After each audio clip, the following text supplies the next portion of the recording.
السلام عليكم ورحمة الله وبركاته.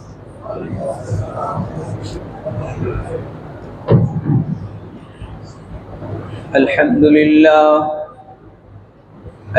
لله نحمده ونستعينه ونستغفره ونؤمن به ونتوكل عليه ونعوذ بالله من شرور أنفسنا ومن سيئات أعمالنا. من يهده الله فلا مضل له ومن يضلله فلا هادي له. ونشهد أن لا إله إلا الله وحده لا شريك له. ونشهد أن سيدنا وسندنا وحبيبنا وحبيب ربنا وطبيبنا وطبيب قلوبنا ومطلوبنا ومحبوبنا ومعشوقنا ومولانا محمد الذي أرسل رسوله بالحق بشيرا ونذيرا وداعيا إلى الله بإذنه وسراجا منيرا. أما بعد فقد قال الله تبارك وتعالى في كلامه المجيد وفرقانه الحميد: أعوذ بالله من الشيطان الرجيم. بسم الله الرحمن الرحيم.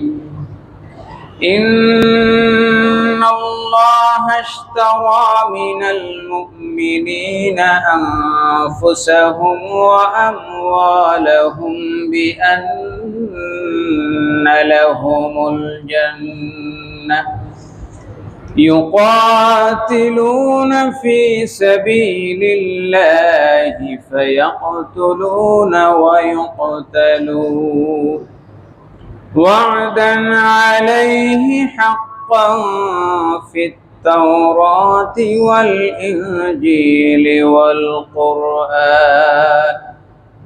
وقال تعالى في شان حبيبه مخبرا وآمرا: إن الله وملائكته يصلون على النبي يا أيها الذين آمنوا صلوا عليه وسلموا تسليما. বলি আলহামদুলিল্লাহ। সমস্ত প্রশংসা সেই মহান রব্বুল আলামিনের দরবারে, যিনি দয়া করে, মায়া করে, মেহেরবানি করে মাহে মুহররমুল হারামের আজকে তৃতীয় জুমায় আল্লাহর ঘরের মেহমান বানিয়ে আমাদেরকে তার ঘরে আসার বসার সুযোগ দান করেছেন এবং আল্লাহর জিকির, তাঁর প্যারা হাবিবের উপর দরুদ ও সালাম পেশ করার তৌফিক এনায়েত করেছেন। সেই রব্বে করিমের দরবারে শুকরিয়া আদায় করে জবান খুলে বলি আলহামদুলিল্লাহ।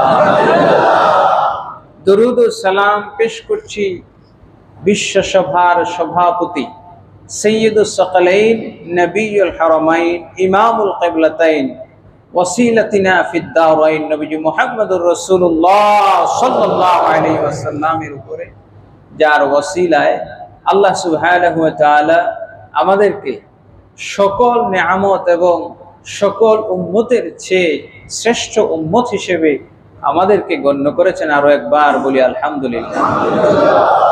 হাজরিন, খুতবার প্রারম্ভে পবিত্র কালামে হাকিমের অন্যতম একটি সূরা, সূরা তাওবার 111, 112তম আয়াতে কারিমা থেকে তেলাওয়াত করেছি। এর আলোকে আমরা আজকে কারবালার যেই ঘটনা, কারবালার শহীদদের মাধ্যমে আল্লাহ সুবহানাহু ওয়া তাআলা এই উম্মতকে কি শিক্ষা অর্জনের সুযোগ দান করেছেন এবং কারবালার শুহাদায়ে কেরামদের শাহাদাতের মাধ্যমে আমাদের জন্য কি শিক্ষা আছে এবং শহীদদের মর্যাদা সম্পর্কে জানবো। আল্লাহ সুবহানাহু ওয়া তাআলা আমাদেরকে জানার, বোঝার এবং শহীদদের রফে দারাজাত অর্জন করার তৌফিক দান করুন। সকলে বলি আমিন। হাজরিন, 61 হিজরির কারবালার ঘটনা। কারবালা একটি যুদ্ধ নয়। আমরা সাধারণত যুদ্ধ দেখি দুই পক্ষ সমপর্যায়ে হয় বা উভয় পক্ষই যুদ্ধের জন্য প্রস্তুতি নেয়। কারবালার ঘটনাটা সাধারণ কোনো যুদ্ধ নয়, বরং এটি উম্মতে মুহাম্মদের জন্য একটি শিক্ষা। বলেন সুবহানাল্লাহ। এই কারবালার শিক্ষা যদি উম্মতে মুহাম্মদি ধারণ করতে পারে, লালন করতে পারে, তাহলেই আল্লাহ সুবহানাহু ওয়া তাআলা এই উম্মতকে নাজাত দিবেন। সকলে বলি আমিন। হাজরিন, কারবালার ঘটনা থেকে আমি নিজে ব্যক্তিগতভাবে প্রায় 70টিরও শিক্ষা এবং বিভিন্ন কিতাবের মধ্যে এসছে আরো অনেকগুলো শিক্ষা এই কারবালার ঘটনার মাধ্যমে ইমামে হুসাইন রাদিয়াল্লাহু তাআলা আনহু আমাদেরকে দিয়েছেন। বলি সুবহানাল্লাহ। সবগুলো বলে শেষ করতে পারবো না, এক এক করে আমি শুরু করব এবং শেষে শাহাদাতের মর্যাদা সম্পর্কে দু চারটি কথা বলবো। আল্লাহ সুবহানাহু ওয়া তাআলা প্রথমেই যে আয়াতে কারিমে তেলাওয়াত করছি সূরা তাওবার 111 নম্বর আয়াত। আল্লাহর সাথে আমাদের একটা কেনাবেচা হয়েছে, ঈমানদারদের একটা কেনাবেচা। এই পৃথিবীর সূচনা লগ্ন থেকে, শুরু থেকে নিয়ে আজ পর্যন্ত প্রত্যেকটা মানুষ লেনদেন, দেওয়া নেওয়ার মধ্যে আছে। কেউই লেনদেন থেকে খালি নেই, হয় টাকা পয়সার মাধ্যমে হোক বা ডলারের মাধ্যমে হোক অথবা দ্রব্য বিনিময়ের মাধ্যমে হোক। দেওয়া এবং নেওয়া এইটা পৃথিবীর সূচনা লগ্ন থেকে একটা বিধান, ক্রয় বিক্রয়। তো আল্লাহ সুবহানাহু ওয়া তাআলা এই আয়াতের মধ্যে বলছেন, ইন্নাল্লাহ, নিশ্চয়ই আল্লাহ, ইশতারা, তিনি ক্রয় করেছেন। সুবহানাল্লাহ। আল্লাহ রাব্বুল আলামিন বলছেন, ইন্নাল্লাহ ইশতারা মিনাল মুমিনিনা আনফুসাহুম ওয়া আমওয়ালাহুম বিআন্না লাহুমুল জান্নাহ। জোরে জোরে বলি সুবহানাল্লাহ। এইখানে আল্লাহ বলছেন, ইন্নাল্লাহ ইশতারা, নিশ্চয়ই আল্লাহ ক্রয় করেছেন, মিনাল মুমিনিন, ঈমানদারদের কাছ থেকে, আনফুসাহুম, তাদের জীবন। কাদের জীবন? ঈমানদারদের জীবন। সবার জীবন না কিন্তু। কাদের জীবন? ঈমানদারদের জীবন। আল্লাহ বলছেন আমি কিনে নিয়েছি। শুধু কি তাই? আল্লাহ বলছেন ওয়া আমওয়ালাহুম, এবং তাদের সম্পদ, আমাদের জীবন এবং সম্পদ, এই সব কিছু আল্লাহ পাক কিনে নিয়েছেন। সুবহানাল্লাহ। বিনিময়ে কি দিয়েছেন? আল্লাহ বলছেন বিআন্না লাহুমুল জান্নাহ, এর বিনিময়ে আমি তাদেরকে দেব জান্নাত। সুবহানাল্লাহ। হাজরিন, এই আয়াতের আলোকে আমরা কারবালার শিক্ষাটা একটু দেখব, যে কারবালার ইমাম হুসাইন রাদিয়াল্লাহু তাআলা আনহু আল্লাহর সাথে যে ক্রয় বিক্রয় করেছেন। আমরা অনেক সময় ক্রয় বিক্রয় করি ঠিক, বিক্রি করি ঠিক, কিন্তু বিক্রিত জিনিস প্রকৃত মালিককে দেই না। এই সমাজে বহু মানুষ যাদের একটু জমি জমা আছে, দেখবেন এক জমি 3 জনের কাছেও বেচা দেয়, দেয় কি দেয় না? 3 জনের কাছে বিক্রি করছে, কিন্তু তারপরও দখল দেয় না, মনে মনে খায়, আরো 2-4 জনের থেকে নিবে। আছে নাকি নাই? এই সমাজে এরকম বহু মানুষ আছে, বিক্রি করে ঠিক, জিনিস বিক্রি করে কিন্তু মালিককে বুঝিয়ে দেয় না। আল্লাহ পাক তাদের ব্যাপারে সূরা মুতাফফিফিনের মধ্যে বলেছেন, ওয়াইলুল লিল মুতাফফিফিন আল্লাযীনা ইযা ইক্তালু আলান নাসি, যারা মানুষকে ঠকায়, মানুষের থেকে যখন গ্রহণ করে, যখন মানুষের থেকে নেয় তখন পুরাটা হিসাব বুঝে নেয়, কড়ায় গন্ডায়, একেবারে 1 শতক জায়গা কিনলে প্রতি ইঞ্চি বা ইঞ্চি কিনে নেয়। আরেকজনের যখন বুঝায় দেয় তখন ঠিক মতো বুঝায় দেয় না। আছে নাকি নেই? আল্লাহ সুবহানাহু ওয়া তাআলা বলছেন আমি ক্রয় বিক্রয় করেছি।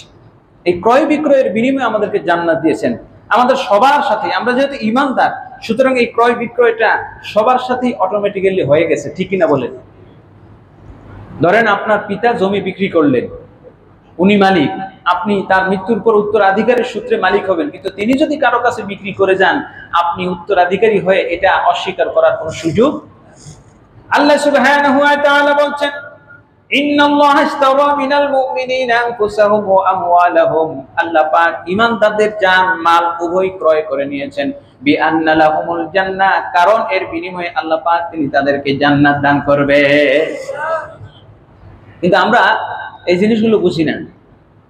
আল্লাহ পাক যে আমাদের জীবনটা ক্রয় করে নিয়েছেন, আমাদের সম্পদগুলো ক্রয় করে নিয়েছেন, মাঝে মধ্যে যখন বন্যা দেন, বিপদ দেন, অসুস্থতা দেন, রোগ শোক দেন, যুদ্ধে জড়িয়ে পড়ি আমরা, যুদ্ধ চাপায়া দেন, তখন আমরা বলি যে বিপদ খালি আমাদের উপরে আসে। না, আপনার উপরে আসবে না তো কার উপরে আসবে? কারণ আপনাকে তো এর বিনিময়ে কিছু দিয়েছেন আল্লাহ। হাজরিন, আমরা এই ক্রয় বিক্রয়টা ভুলে যাই। এই জন্য আল্লাহ পাক স্মরণ করে দিয়েছেন, আমি কিন্তু তোমার জীবনটা ক্রয় করে দিয়েছি। এক লোকের ঘটনা, এক লোক যখন জাহাজের মধ্যে সফর করছে, জাহাজের মধ্যে সফর করার পর পথিমধ্যে ব্যবসায়ী মানুষ সফর করার সময় জাহাজ ঝড়ের কবলে পড়ল। ঝড়ের কবলে পড়ার পর ওই ব্যক্তি তখন জাহাজে থেকে ঝড় থেকে রক্ষার জন্য মানত করছে। মানত করলে যে আমি যদি সহি সালামতে বাড়িতে যাইতে পারি, এলাকার গ্রামের যে ভাঙ্গাচোরা মসজিদটা আছে এই মসজিদটা আমি নির্মাণ করে দেব, মসজিদে আমি 50,000 টাকা দেব। কত টাকা? 50,000 টাকা। এই মানত করার পর ঝড় থেকে সে উদ্ধার পাইলো, এলাকায় গেল। কিছুদিন পর মসজিদ কমিটি গিয়ে তার কাছে গিয়ে বলল, ভাই আপনি তো জাহাজে থাকার সময় একটা মানত করছিলেন, মসজিদটা ভেঙে চুরে যাইতেছে, কাজ করব, এবার একটু টাকাটা দিলে ভালো হয়। তখন বলতেছি, কিসের মানত, কিসের কি? আমি ওইটা তখন মুখের কথা বলছি। কিসের কথা? মুখের কথা বলছি। আল্লাহ আমাকে বিপদের মধ্যে ফেলায়া আল্লাহ আমাকে ভয় দেখাইছে। বলে না নাউজুবিল্লাহ। তার কথা হলো আল্লাহ আমাকে বিপদে ফেলে ভয় দেখাইছে, আমিও আল্লাহকে 50,000 টাকার লোভ দেখায়া বিপদ থেকে উদ্ধার হয়েছি। নাউজুবিল্লাহ বলবেন না? এই সমাজে বহু মানুষ আছে আল্লাহর সাথে এই যে ক্রয় বিক্রয়টা হয়েছে এই জিনিসটা ভুলে যায়। যখনই আপনি ভুলে যাবেন তখনই আপনার উপর বিপদ চেপে বসবে। হাজরিন, এই ঘটনা বলার উদ্দেশ্য হলো এটা যে আমি আপনি সবাই যে আল্লাহর কাছে বিক্রি হয়ে গেছি, যত বিপদ আসুক না কেন আপনার আমার কোনো চিন্তা নাই, আপনার আমার এই ক্রয় বিক্রয়ে কোনো লস। এই পৃথিবীতে যত মাল্টি লেভেল কোম্পানি, কত রকম যে ব্যবসা আছে, ধোকার শেষ নাই, আবার প্রকৃত ব্যবসারও শেষ নাই। এই পৃথিবীর মানুষদের সাথে আপনি ব্যবসা করলে আপনার লস হইতে পারে, ক্ষতি হইতে পারে। আল্লাহ বলছেন, ও দুনিয়ার মানুষ শুনো শুনো, তুমি তোমার ক্ষুদ্র জীবনটা আমার কাছে দিয়েছো, আর আমি আমার বিশাল জান্নাতটা তোমার কাছে বিক্রি করেছি। এই পৃথিবীতে ঝড় হবে, তুফান হবে, ব্যবসায়িক পণ্য বিদেশ থেকে আমদানির সময় আটলান্টিক মহাসাগরে ঝড়ের কবলে পড়ে, কিংবা ইয়ামে ওই লোহিত সাগরের মধ্যে যোদ্ধাদের বোমা বর্ষণের ফলে তোমার জাহাজ সব ডুবে যেতে পারে। কিন্তু তুমি আমার থেকে যেই পণ্য কিনেছো, আমার থেকে যেই দ্রব্য কিনেছো, আমার থেকে যেই জিনিসটা কিনেছো, আমার কাছে যেই ফ্ল্যাট বাড়ি কিনেছো, এটি কানাডার কিংবা সুইডেনের বাড়ি নয়, এমন একটা জায়গায় তুমি বাড়ি কিনেছো, এই জায়গায় ঝড় হয় না, তুফান হয় না। এইটা ব্যবসার মধ্যে, ক্রয় বিক্রয়ের মধ্যে রেজিস্ট্রি লাগে না, সাবকা বলা লাগে না, বরং এটা এমন একটা রেজিস্ট্রি পৃথিবীর সব মানুষ ভুলে গেলেও আমি ভুলি না। পৃথিবীর সব মানুষ এই ব্যবসা অস্বীকার করলেও আমি তোমাকে যেটার প্রতিশ্রুতি দিয়েছি এটা কখনো অস্বীকার করব না। সুবহানাল্লাহ। এই জন্য আল্লাহ রাব্বুল আলামিন এই পৃথিবীতে যারা ক্রয় বিক্রয় করেছে তাদেরকে কখনো কখনো দেখিয়ে দেন। আল্লাহ সুবহানাহু ওয়া তাআলা ফেরাউনের স্ত্রী আসিয়াকে যখন ফেরাউন শাস্তি দিচ্ছিল, তিনি বলছিলেন, রব্বিবনিলি বাইতান ইনদাকা ফিল জান্নাহ, ওগো আল্লাহ, আপনি আমার জন্য জান্নাতে যেই ঘর নির্মাণ করেছেন, আমার জীবনের বিনিময়ে যেই জান্নাত দেওয়ার প্রতিশ্রুতি দিয়েছেন, ওই জান্নাতটা আমার একটু দেখায়া দেন। সুবহানাল্লাহ। মাঝে মধ্যে আপনারা অনেক সময় বিভিন্ন জায়গায় বিভিন্ন হাউজিং এর মধ্যে ফ্ল্যাট কিনেন, জমি দেখা যায় না, ওই এক রাস্তার মধ্যে ওই যে 200 গজ দূরে, 300 গজ দূরে, 500 গজ পানির নিচে যে জমি আছে এটা আপনার। 2033 সালে আপনি এটা পাবেন বালু ভরাট করে। আসেন এরকম কিনে না অনেকে অদৃশ্য জিনিস কিনে। হাজরিন, এখন তো মঙ্গলেও চাঁদের দেশেও নাকি জমি বেচা কেনা হয়। আল্লাহ সুবহানাহু ওয়া তাআলা বলছেন, আমার এই বেচা কেনা জান্নাতে যারা ক্রয় করবে এটা অদৃশ্য নয়, বরং এটি দৃশ্যমান। কারণ হযরতে আসিয়া তিনি যখন আল্লাহর সাথে ক্রয় বিক্রয় করলেন, তিনি বলেন, আল্লাহ, জান্নাতে আমি আমার বাড়িটা একটু দেখতে চাই। হযরতে আসিয়াকে আল্লাহ সুবহানাহু ওয়া তাআলা যখন বাড়িটা দেখায় দিলেন, বাড়িটা দেখানোর পর তখন তার অন্তরাত্মাটা দৌড়ে ওই বাড়ির মধ্যে চলে গেল। সুবহানাল্লাহ। ফেরাউন শাস্তি দিচ্ছে, তাকে মারার আগে, তাকে হত্যা করার আগে তার রূহটা ওই জায়গায় চলে গেছে। সুবহানাল্লাহ। কোনো কষ্ট আছে? হাজরিন, এই জন্য জিহাদের ময়দানে শাহাদাতের পেয়ালা যারা পান করবে তাদের কোনো কষ্ট নেই। 1931 সালের 16ই সেপ্টেম্বর ইতালির সাম্রাজ্যবাদীরা যখন লিবিয়ার ওমর মুখতার, যাকে বলা হয় লায়ন অফ দ্য ডেজার্ট, মরুভূমির সিংহ, এই ওমর মুখতারকে 1931 সালের 16ই সেপ্টেম্বর যখন তাকে ফাঁসি দিবে, সব উপস্থিত দর্শকরা, হাজার হাজার মানুষ চোখের পানি দিয়ে ফেলে ফেলে কাঁদতেছে। আর ওমর মুখতার তিনি যখন ফাঁসির মঞ্চের দিকে যাচ্ছেন, গুনগুন করে কোরআন তেলাওয়াত করছেন, একেবারে মঞ্চের কাছাকাছি যে ছিল সে শুনতেছে, তিনি আল্লাহু আকবার বলে আজান দিতে দিতে তিনি ওই ফাঁসির মঞ্চে আরোহণ করেছেন। আর যখন তার চশমাটা খুলে কালো কাপড় যখন তার মুখের মধ্যে দিবে, ওই সময় কালো কাপড় দেওয়ার সময় তিনি পড়ছিলেন, ইয়া আইয়াতুহান নাফসুল মুতমাইন্নাহ ইরজিই ইলা রাব্বিকি রাদিয়াতাম মারদিয়াহ ফাদখুলি ফি ইবাদি ওয়াদখুলি জান্নাতি। বলি সুবহানাল্লাহ। এই আয়াতের মধ্যে কি বলছেন? ইয়া আইয়াতুহান নাফসুল মুতমাইন্নাহ, lion of the desert Omar Mukhtar বলছেন, হে আমার প্রশান্ত আত্মা, দীর্ঘ 70টা বছর তো জীবন কাটিয়েছো, ইতালির বিরুদ্ধে যুদ্ধ করেছো, দেশ মাতৃকার জন্য জিহাদ করেছো, যে জিহাদের তামান্না, শাহাদাতের তামান্না তোমার দিলে ছিল, সেই শাহাদাতের তামান্না আজ পুরো হচ্ছে। সুতরাং তুমি খুশি মনে আত্মাটা তুমি রবের কাছে চলে যাও। আচ্ছা বলেন তো, যে স্বেচ্ছায় সাগ্রহে সানন্দে নিজের জীবনটা আল্লাহর জন্য দিতে পারে, তার কোনো মৌতের কষ্ট আছে? কথা বলেন, কষ্ট থাকবে? যে মরতে চায় না তার বহু কষ্ট, যে মরতে চায় না, যে মরতে চায় তার কোনো কষ্ট নাই। সুবহানাল্লাহ। ইমাম হুসাইন রাদিয়াল্লাহু তাআলা আনহু তারা মরার জন্য গিয়েছেন, সুবহানাল্লাহ, শাহাদাতের তামান্না নিয়ে গিয়েছেন।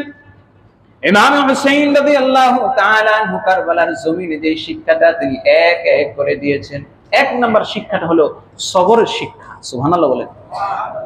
সবর মানে ধৈর্য।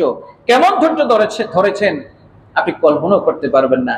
যে মানুষটা নিজ পরিবারের 72 জন সদস্য নিয়ে রওনা করেছেন, নিজের চোখের সামনে কুলের মধ্যে শিশু আলী আসগরের কলিজাটা ফেড়ে বেরিয়ে গেল। আব্বাস আলমদার নিজের আপন ভাই ভাতিজা সবাইকে শহীদ করে দেওয়া হলো। সবর কাকে বলে? আপনি আমি আর কি সবর করি? সবর ধৈর্যের চরম এবং পরম দৃষ্টান্ত এই পৃথিবীর মধ্যে দেখিয়েছেন ইমাম হুসাইন। সুবহানাল্লাহ বলবেন। তিনি যখন কারবালায় গিয়েছেন তার বয়স 57 বছর, 56-57 বছর, অল্প কয়টা দাড়ি। 56-57 বছর বয়সে যারা একেবারে শুরু থেকে দাড়ি রাখে তাদের সাধারণত পাকে না বেশি, অল্প 2-1টা দাড়ি পাকছে। 18 বছরের তার ছেলে হযরত আলী আকবর তিনি যখন গিয়েছেন ইয়াজিদ বাহিনীর বিরুদ্ধে যুদ্ধ করতে করতে এক পর্যায়ে তৃষ্ণার্ত হয়ে তিনি যখন লুটিয়ে পড়লেন, প্রায় 30টির মতো তীর তার গায়ের মধ্যে লাগার পর তিনি যখন ঘোড়া থেকে পড়ে গেলেন, 2টা হাত কেটে ফেললো, তখন ওই কারবালার জমিন থেকে ইমাম হুসাইন রাদিয়াল্লাহু তাআলা আনহুর সন্তান আলী আকবর ডাক দিয়ে বলতেছে, ইয়া আবাতা, ইয়া আবাতা। বলেন সুবহানাল্লাহ। ইমাম হুসাইন খিমার মধ্যে ছিলেন, তাবুর মধ্যে ছিলেন, তিনি দৌড়ে চলে গেলেন। ইমাম হুসাইন রাদিয়াল্লাহু তাআলা আনহু তিনি দৌড়ে গিয়ে দেখলেন একটা তীর বুকের মধ্যে গিয়ে কলিজার মধ্যে ফোড়ফোড় করেছে। এবার আলী আকবর বলতেছে, বাবা গো, বুকের মধ্যে কলিজায় যে তীরটা লাগছে বড় কষ্ট লাগছে। ইমাম হুসাইন তীরটা বের করতে যাবেন, বের করার সঙ্গে সঙ্গে কলিজাটা বেরিয়ে গেল। আর ইয়া আবাতা বলে আর একটা বার ডাক দিয়ে দুনিয়া থেকে আলী আকবর বিদায় নিলেন। ইমাম হুসাইন নিজের কলিজার টুকরো সন্তান আলী আকবরকে বুকে জড়ায়া, বুকের মধ্যে জড়ায়া, না তার নিজেরও তো শক্তি নেই, টানা হেঁচড়া করতে, এবার পেছন দিক দিয়ে টানতে টানতে তিনি যখন নিয়ে আসতেছেন, হযরত জাইনুল আবেদিন তিনি বলতেছেন, মা ফাতেমার কন্যা জয়নব, ইমাম হুসাইনের বোন জয়নব বলতেছেন, যাওয়ার সময় যার 2-4টা দাড়ি মাত্র পাকা ছিল, যখন ছেলেটাকে নিয়ে আসতেছেন ইমাম হুসাইন, ওয়াল্লাহি আল্লাহর কসম, তার মুখের মধ্যে একটা দাড়িও কালো ছিল না, প্রত্যেকটি দাড়ি সাদা হয়ে গেছে। সবর কাকে বলে? ধৈর্য কাকে বলে? দাড়িগুলো সাদা হয় কখন? দাড়ি সাদা হয়, আমাদের চুলগুলো পাকে কখন? বিজ্ঞানীগণ বিভিন্ন ব্যাখ্যা দেন। কিন্তু একটা মানুষ যখন প্রচুর টেনশন করে, টেনশনই তো সাধারণত আমরা বলি চুল দাড়ি সাদা হয়ে যায়, ঠিক কিনা বলেন? তো সবর কতটুকু করেছেন তিনি, যে কারো কাছে অভিযোগ করেন নাই, দুনিয়ার কাউকে লানত অভিশাপ দেন নাই, বরং যত কষ্ট যত দুঃখ নিজের শরীরের উপরে, কলিজার উপরে, বুকে চাপা দিয়ে রেখেছেন, যার কারণে শরীর সহ্য করতে পারে নাই, তার দাড়িগুলো সব সাদা হয়ে গেছে। সুবহানাল্লাহ। এটা কি বলে সবর? এটাই ইমামে হোসেন শিখিয়েছেন, যে নিজের সন্তানের কলিজা বেরিয়ে যাবে, নিজের কোলের মধ্যে কলিজার সন্তান শহীদ হবে, তারপরে অভিযোগ করা যাবে না, রবের দরবারে খুশির চিত্তে, সন্তুষ্ট চিত্তে সন্তানের এ কোরবানিকে মেনে নিতে হবে। এটাই হলো সবর। সুবহানাল্লাহ বলেন। এটাই ইমাম হোসেনের শিক্ষা। অনেকগুলো শিক্ষা তিনি শিখিয়েছেন। প্রথম যে শিক্ষাটা, সেই শিক্ষাটা হলো লিইলাই কালিমাতিল্লাহ, বাতিলের কাছে মাথা নত না করা। এই জিনিসটা আমাদের মধ্যে নাই। কারবালার ঘটনা, কিসসা, ইতিহাস আমরা সবাই স্মরণ করি, কিন্তু আসল যে লার্নিংটা আমরা এগুলো শিখতে চাই না, ধারণ করতে চাই না। আমরা এই জীবনে বহু যুদ্ধ, পৃথিবীর প্রত্যেকটা যুদ্ধই এক একটা শিক্ষা মানুষকে দিয়ে যায়। 1757 সালে 23শে জুনে পলাশির প্রান্তরে যে যুদ্ধটা হয়েছিল, দেখেন, ইংরেজ লর্ড ক্লাইভ তার অল্প কটা 1000 খানিক হবে না সৈন্য, আর এখানে আপনার সিরাজউদ্দৌলার সৈন্যবাহিনী প্রায় 23,000-এর উপরে ছিল, ইতিহাস বলে। আরো কম বেশি হইতে পারে। আপনি দেখলেন ঘটনাটা ঘটছে, 1000 সৈন্য নিয়ে 23,000-এর মতো, 20,000-এর উপরে সৈন্যকে সব কি করলো, মাঠের থেকে বের করে দিল, পরাজিত করলো। সুতরাং এই প্রত্যেকটা যুদ্ধ মানুষকে ইতিহাস থেকে শিক্ষা গ্রহণ করতে হয়। হাজরিন, ইমাম হোসেন রাদিয়াল্লাহু তাআলা আনহু যে শিক্ষাটা দিয়েছেন প্রথম, সেটি হচ্ছে ইলাউ কালিমাতিল্লাহ, যে আল্লাহর বিধানকে সমুন্নত রাখতে গিয়ে শির দেখা নেহি দেখা আমামা, আমি আমার মাথা দিতে পারি, আমার কল্লাটা কেটে দিতে পারি, কিন্তু আমার যে মাথার পাগড়িটা, আমার যে পতাকাটা আছে কালেমার, এটিকে আমি কখনো ভুলুণ্ঠিত হতে দেব। এটাই হলো কারবালার প্রকৃত শিক্ষা। আমরা জীবনে বহু মানুষের দেশ যায়, ইমান যায় যাক, সব যায় যাক, টাকা পয়সা জানি, ধন সম্পদ জানি না যায়, ক্ষমতা জানি না যায়, রাজত্ব জানি না যায়, ইমান বিক্রি করে হলেও অনেক মানুষ আছে ক্ষমতা, রাজত্ব, গদি, চেয়ার, টাকা পয়সা, বাড়ি গাড়ি এগুলো কেনে। অথচ আমার আল্লাহ বলছেন, ইন্নাল্লাহা আশতারা মিনাল মুমিনিনা আনফুসাহুম ওয়া আমওয়ালাহুম বিআন্না লাহুমুল জান্নাহ। ও ঈমানদার, তোমার জীবনটা তো আমি কিনে নিয়েছি, তোমার সম্পদগুলো তো সব আমার, আমি কিনে নিয়েছি, আর তুমি তো এগুলো ক্রয় বিক্রয় করেই ফেলেছো। সুতরাং এগুলো নিয়ে তোমার আর লম্বজম্প করার সুযোগ নাই, বরং এগুলো আমাকে আমার কাছে দিয়ে দাও, আর আমার থেকে যেটা পাওয়ার জান্নাত নিয়ে নাও। সুবহানাল্লাহ। দেখেন ইমাম হোসেন কিভাবে ক্রয় বিক্রয় করেছেন। ইমাম হোসেন রাদিয়াল্লাহু তাআলা আনহু, তার এত বুজুর্গ, এত কারামতি, কি কারামত আছে নাকি নেই? তার সম্মান আছে নাকি নেই? রাসূল যেখানে বলেছেন যে কাল কিয়ামতের ময়দানে হাসান হোসেন, আমি তাদের দুইজনের হাতে গ্লাস দেব, আর জগ থেকে আমি তাদের হাতে দিয়ে দেব, আর তারা সবাইরে হাউজে কাউসার পান করাইবে।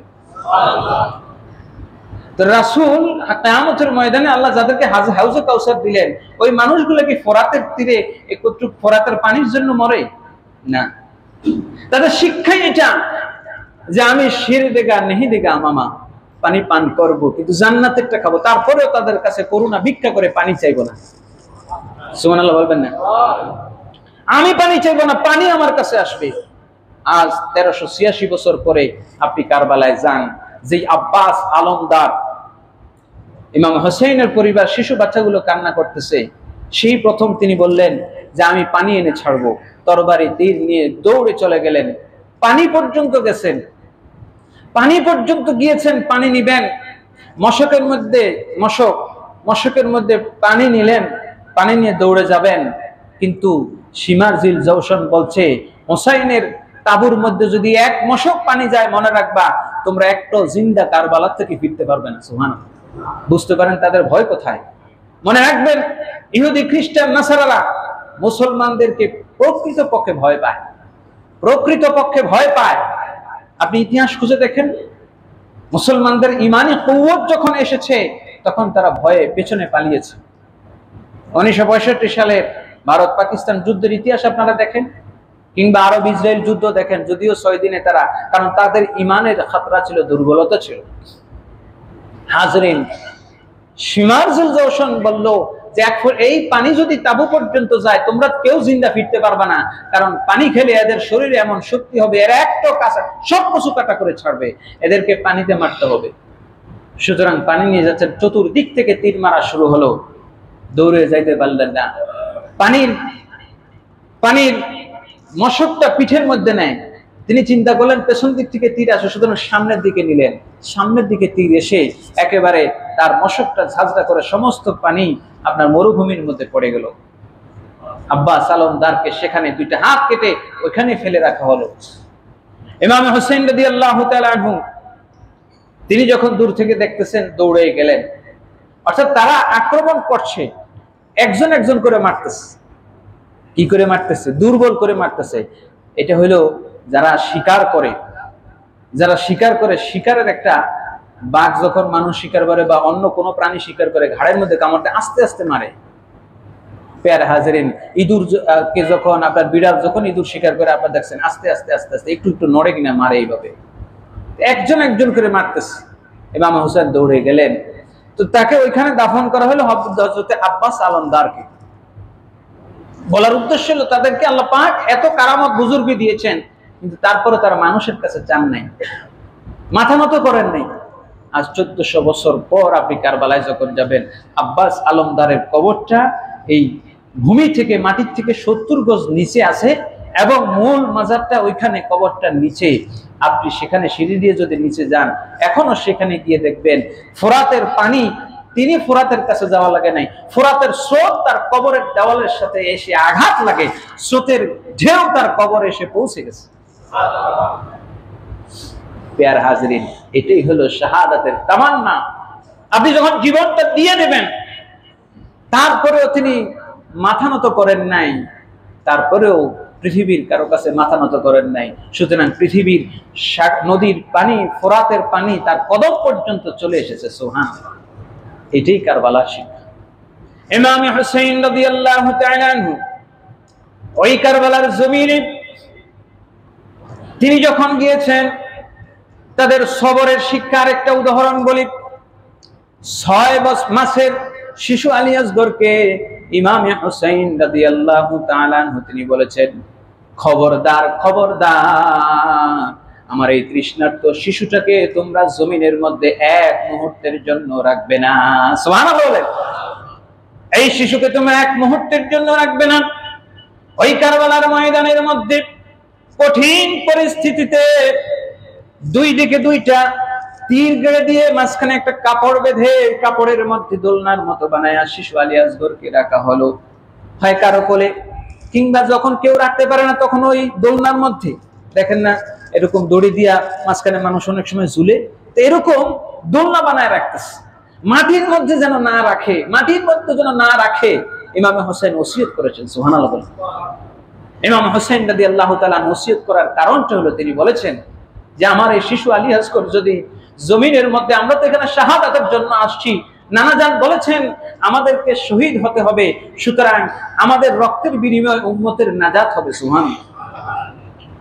সুতরাং আমি তো ইসমাইলের বংশে, আলী আসগর তো সাধারণ কোন ছেলে নয়, নবী ইসমাইলের বংশের সন্তান। যেই নবী ইসমাইল আলাইহিস সালাতু ওয়াস সালাম 3500 বছর পূর্বে মক্কায় যখন গিয়েছেন, পানির তৃষ্ণায় যখন কাতরাচ্ছেন, তিনি যখন পা দিয়ে জমিনের মধ্যে আঘাত করলেন, হাউজে কাউসারের পানি আল্লাহ জমিন থেকে দিয়ে দিয়েছেন। সুবহানাল্লাহ।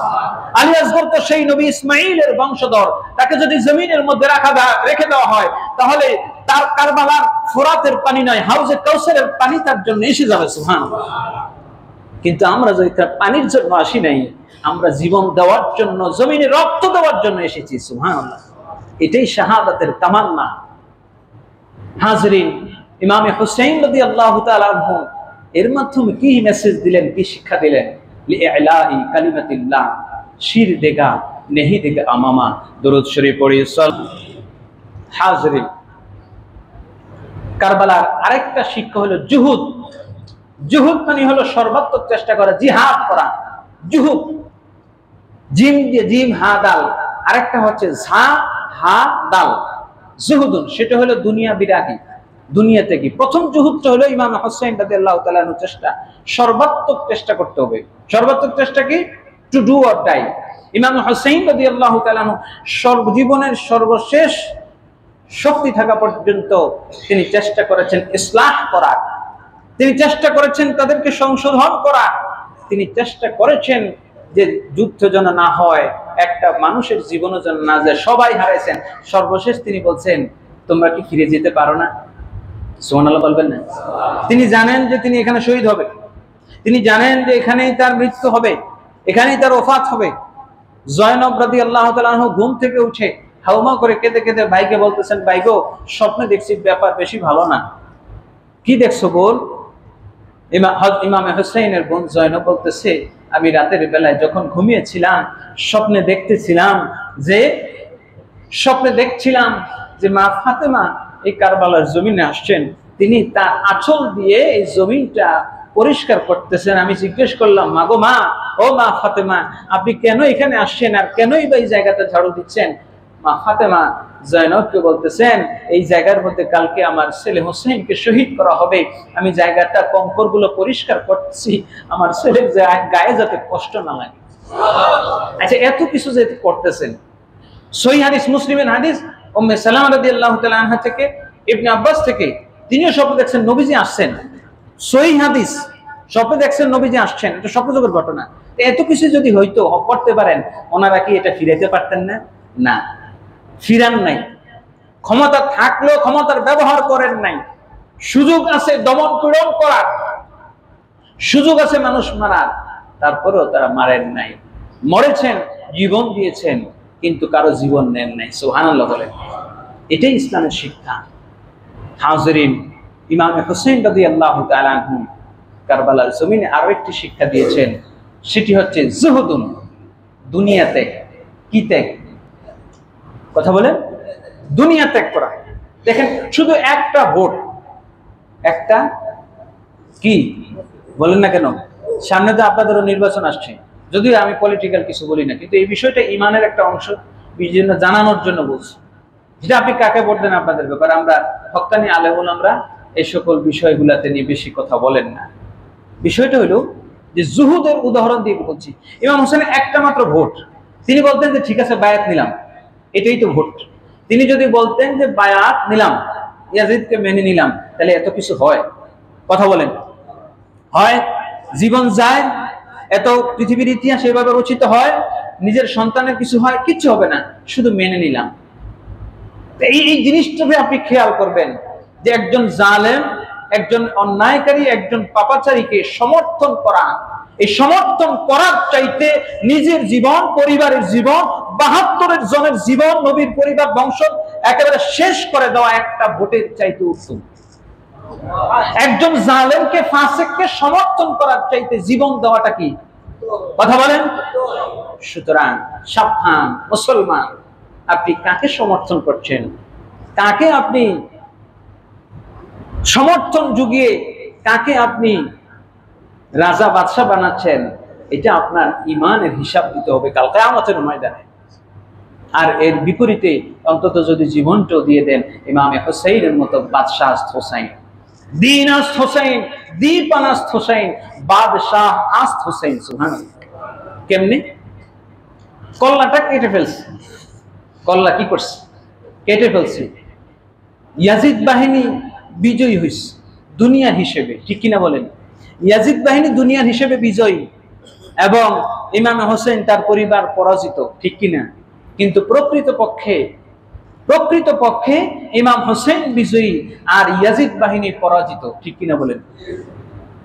কারণটা হলো আসলে হুসাইন, কতলে হুসাইন। কবি বলছেন, কতলে হুসাইন আসল মে মর গয়ে ইয়াজিদ, কতলে হুসাইন আসল মে মর গয়ে ইয়াজিদ, ইসলাম জিন্দা হোতা হে হর কারবালা কি বাত। সুবহানাল্লাহ। প্রকৃতপক্ষে তারা বিজয়ী নয়, প্রকৃতপক্ষে বিজয়ী নেই।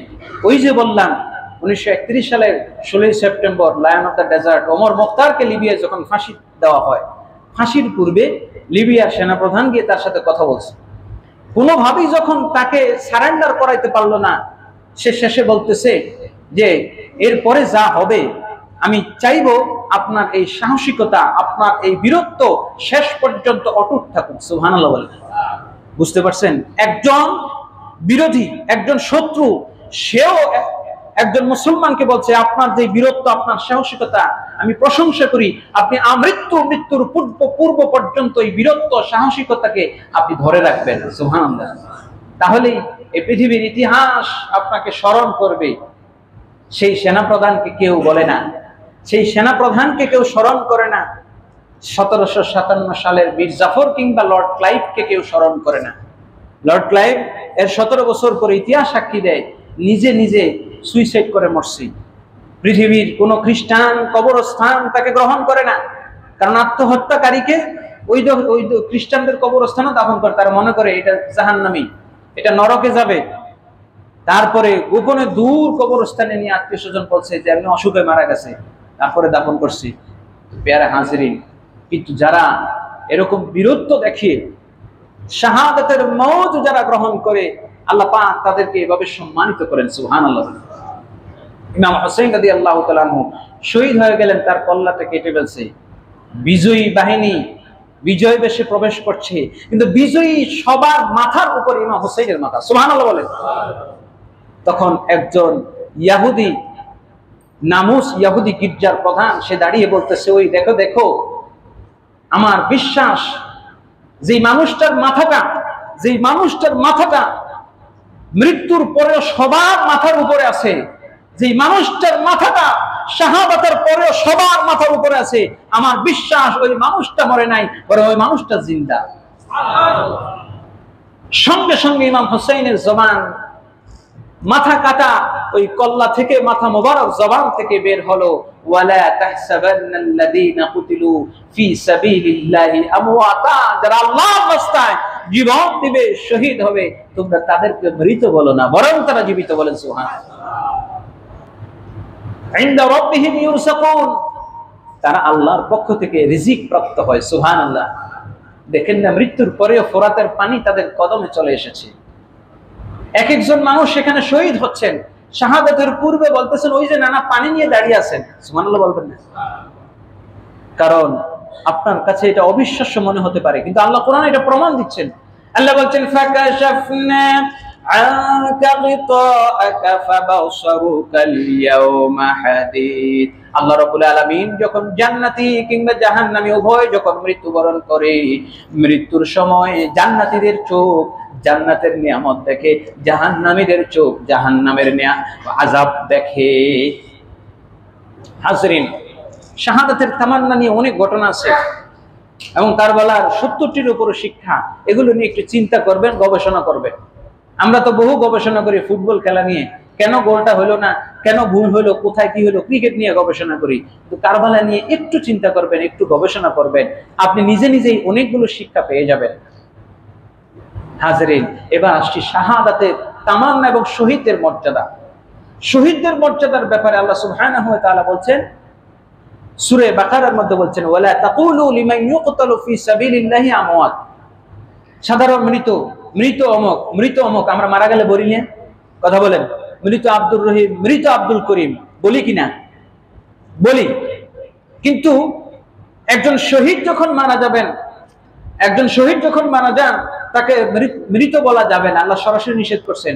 তখন আমরা বলি শহীদ আব্দুর রহিম, শহীদ আব্দুল সালাম, শহীদ বরকত, শহীদ জব্বর, ঠিক কিনা বলেন? তাহলে কেন তাকে মৃত বা মরহুম বলা হয় না? আবার এই দেশে তো শহীদ গণেশ বাবু দাস, হ্যাঁ, গণেশ বাবুরও যখন মারা যায় তাদের নামের আগেও কিন্তু এই দেশে শহীদ লাগানো হয়। জেনতেন লোকের নামের আগে শহীদ লাগিয়ে দিলেই শহীদ হয়ে যায়। বাবু গণেশ চন্দ্র দাস মারা গেছে, যে কোনো কারণেই হোক, জুলুমের শিকার হয়ে মারা গেছে। ঈমান ছাড়া যদি কেউ মারা যায়, সে কখনো শহীদ হবে। হাজরিন, শহীদদের ব্যাপারে আল্লাহ বলছেন, ওয়ালা তাকুলু, তোমরা তাদেরকে বলো না, ওয়ালা তাকুলু লিমান ইউকতালু ফি সাবিলিল্লাহ, যারা আল্লাহর রাস্তায় জীবন দেয়, আমওয়াতা, তাদেরকে মৃত বলো না, বাল আহইয়া, বরং তারা জীবিত। এইজন্য কেউ যদি ইন্তেকাল করে, শাহাদাতের মওত লাভ করে, আমরা তাকে মৃত আব্দুর রহিম আব্দুল করিম বলি না, তাকে বলি শহীদ আব্দুর রহিম, শহীদ আব্দুল করিম, ঠিক কিনা বলে? কারণ শহীদ, আল্লাহ বলছেন ইনদা রাব্বিহিম ইউরসাকুন, অপর আয়াতে বলছেন বাল আহইয়া, বরং তারা জীবিত। ওয়ালাকিন লা তাশউরুন, কিন্তু তোমরা তা দেখতে পাও না। সুবহানাল্লাহ। তাবুকের যুদ্ধে নবীজির চাচাতো ভাই জাফর বিন আবি তালিব রাদিয়াল্লাহু তাআলা আনহু শহীদ হলেন। দুইটা হাত কেটে গেল। হাত কেটে ফেলার পর রাসূল সাল্লাল্লাহু আলাইহি ওয়াসাল্লাম মসজিদে নববীর মিম্বরে বলে বসে বসে এক এক করে লাইভ টেলিকাস্ট করছেন, ব্রডকাস্ট করছেন, এই যুদ্ধের ঘটনাগুলো ঘটছে। নবীজি মদিনা শরীফে বসে তাবুকের সমস্ত ঘটনাগুলো দেখতেছেন। সুবহানাল্লাহ বলেন। বর্ণনার এক পর্যায়ে নবীজি বললেন, ওয়া আলাইকুমুস সালাম। সাহাবায়ে কেরাম রিদওয়ানুল্লাহি তাআলা আলাইহিম আজমাইন প্রশ্ন করলেন, ইয়া রাসূলুল্লাহ, উপস্থিত আমরা কেউ তো আপনাকে সালাম দেইনি, সালাম অদৃশ্য কে দিল? আল্লাহ রাসূল জবাব দিলেন, এই মাত্র জাফর বিন আবি তালিব আমার চাচাতো ভাই সেই তাবুকের ময়দান থেকে আমার জান্নাতে যাওয়ার সময় সে আমার কাছে এসে আমাকে সালাম দিয়ে গেল, আর আমি দেখলাম তার দুইটা কাটা হাতের পরিবর্তে আল্লাহ পাক তাকে দুইটা জান্নাতি পাখা দান করেছেন, যে পাখায় উড়ে উড়ে সে মদিনা হয়ে জান্নাতে চলে গেছে। তো দুনিয়ার দুইটা হাত হারাইলে আপনার জন্য আছে না নাই? হাজিরিন, ছোট্ট একটা ঘটনা বলি, আমি শেষ করব 2-3 মিনিট। ইমাম আবু কুদামা রাহমাতুল্লাহি আলাইহি, তিনি ইমাম গাজ্জালির একটা কিতাব মুখতাসার মাকাসিদুল হাসানা, এই বইটা লিখেছেন। ইমাম কুদামা তিনি একজন ইমাম ছিলেন, মসজিদের ইমাম ছিলেন। জিহাদে যাবেন, রিক্কার যুদ্ধে যাওয়ার সময় তিনি মসজিদের মিম্বরে জিহাদের ফজিলত বর্ণনা করলেন। তিনি তার ঘরের মধ্যে এসে পড়লেন, প্রস্তুতি নিলেন। রাতের অন্ধকারে একজন মহিলা তার দরজায় ঠকঠক করল। মহিলা সালাম দিয়ে বলল, হুজুর আপনি জিহাদে যাচ্ছেন? আমি তো মহিলা মানুষ, আমার তো জিহাদে যাওয়ার সুযোগ নাই, কিন্তু আমি আমার মাথার লম্বা চুল ছিল, এই চুল গুলো বেনি করে একটু দড়ি বানিয়ে দিয়েছি, যাতে আপনি যে ঘোড়ার মধ্যে উঠবেন, ঘোড়ায় উঠার জন্য পা রাখার জন্য যে জিন রাখা হয়, লাগাম রাখা হয়, ওই লাগামটা বানিয়ে দিয়েছি আমার চুল দিয়ে। ইমাম সাহেবকে বলতেছেন, হুজুর আপনি জিহাদে যাচ্ছেন, আমার অংশগ্রহণের সুযোগ নাই, কিন্তু আমি চাই একজন মুজাহিদের পায়ের তলা যে রশিটুকুন আমার চুল দিয়ে বেনি দিয়ে বানিয়ে দিলাম, যাতে আমার চুলগুলো অন্তত জিহাদে যায়। শাহাদাতের তামান্না কেমন, জিহাদের তামান্না কেমন, মুসলমানদের মধ্যে মৃত্যুর তামান্না কেমন। যে মৃত্যুকে ভয় করে না, মৃত্যু তার কাছে আসে না। যে মৃত্যুকে ভয় করে না, তার কাছে মৃত্যু আসে না। এই জন্য সাহাবায়ে কেরাম বলতেন, এক সাহাবী বলছেন, নাম মনে নাই, যে আমি মৃত্যুকে ভয় করি না, মৃত্যু আমার থেকে পালায়, সুতরাং আমাকে মৃত্যুর কাছে যাইতে হবে। সুবহানাল্লাহ বলেন।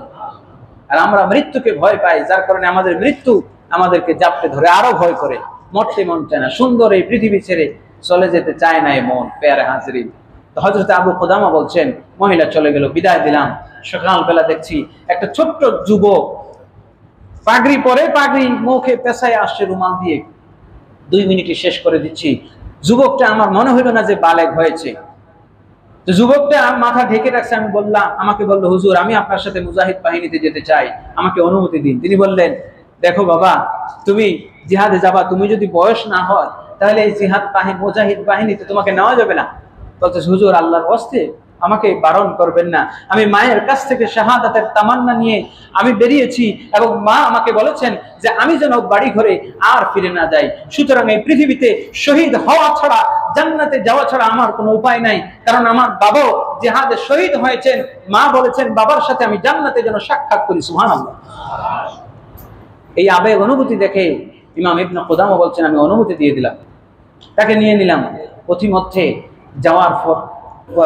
যাওয়ার সময় আমরা রোজা রেখেছি, ইফতারির সময় হলো, ইফতারি বানাবো কাফেলার জন্য। ওই যুবক বলতেছে, আমি আপনাদের সবার জন্য ইফতারি তৈরি করবো, আমি যুবক মানুষ আর বাকি সবাই বয়স্ক মানুষ। ইফতারি তৈরি করতে করতে আসরের পর হয়ে গেল, তাও ইফতারি আসছে না। একটু দূরে রান্না করতেছে যাতে আগুনের ধোঁয়া তাবুতে না লাগে। ইমাম ইবনে কুদামা বলছেন, আমি গিয়ে দেখলাম ছেলেটা সবকিছু ইন্তজাম করে চুলার মধ্যে বসাইছে, কিন্তু শরীরটা এত ক্লান্ত, ওই পাশেই একটা পাথরের উপরে ঘুমিয়ে গেছে। আমি চিন্তা করলাম যুবকটা ক্লান্ত, চুলায় যেহেতু সব রেডি, বাকি কাজটুকুন আমি করি, সে একটু ঘুমায়। কিন্তু আমি আস্তে আস্তে রান্না করছি, একটু পর দেখছি তাকে, তার দিকে দেখি ঘুমের মধ্যে সে মুস্কি মুস্কি হাসছে। সুবহানাল্লাহ বলবেন। ঘুমের মধ্যে যুবক মুস্কি মুস্কি হাসছে। এরপরে আস্তে আস্তে হাসার পরিমাণ বাড়ছে, বাড়তে বাড়তে এক পর্যায়ে অট্ট হাসি দিয়ে ফেললো। সুবহানাল্লাহ। এরপরে আমি একটু গলা খাকড়াই দেওয়ার পর জেগে গেল, বলতেছে আয় হায় আপনাদের ইফতারি করতে হবে, কষ্ট হচ্ছে, আমাকে দেন, দ্রুত করতেছে। তিনি বলতেছেন আমার কৌতূহল লাগলো, হাসছো কেন, কি দেখে হাসছো একটু বলো। যুবক বলতেছে না আমি স্বপ্নে যা দেখছি বলতেছে না। এরপর বলতেছে আমি যখন ঘুমিয়েছি স্বপ্নে দেখতেছি জান্নাতের বালাখানা। আবার পর আমাকে বললো ও মারদিয়ার স্বামী আসছে রিসিভ করো। শত শত মেয়েরা আমাকে দেখেন আসতেছে। আমি আস্তে আস্তে যাইতে যেতে এক বালাখানা আরেকটু যাইতে মারদিয়ার কাছে গেলাম, তাকে ধরবো। এমন সময় বলতেছে স্বামী গো, এখনো সময় হয়নি, অল্প একটু হায়াত বাকি আছে, দুনিয়ার থেকে বিদায় নিয়ে আসো। আর তখনই আপনার আওয়াজ শুনে আমার ঘুম ভেঙে গেল, তাড়াতাড়ি জিহাদে চলেন। এরপরে তিনি বলছেন যুবকটা শহীদ হলো, আমি দেখলাম যুবকটা যখন মারা গেছে শহীদ হয়েছে, আমি তারপরেও তার মুখে মুস্কি হাসি দেখেছি। একটা মানুষ মৃত্যুর পরে মুস্কি কখন হাসে? যখন হাসতে হাসতে সে মৃত্যুবরণ করে, ঠিক কিনা বলেন? যখন হাসতে হাসতে মারা যায়। আমরা দেখি না কত মানুষ মৃত্যুর সময় চোখ দুইটা বেরিয়ে যায়। তো একটা মানুষ যখন হাসতে হাসতে মরে তখনই মৃত্যুর পর, কারণ যে অবস্থায় মারা যায় ওই অবস্থা কিন্তু থাকে, পা বাঁকা থাকলে বাঁকাই থাকে, সঙ্গে সঙ্গে সোজা করতে হয়। তো যেহেতু হাসতে হাসতে মারা গেছে, মৃত্যুর পরেও তার চেহারার মধ্যে সেই অট্ট হাসির ভাবটা, রেখাটা রয়ে গেছে। সুবহানাল্লাহ। আল্লাহ পাক আমাদের সবাইকে শাহাদাতের তামান্না নিয়ে শাহাদাতের মউত এবং শাহাদাতের রাফে দারাজাত নসিব করুন সকলে বলে আমিন। আখির দাওয়ানা আলহামদুলিল্লাহি রাব্বিল আলামিন।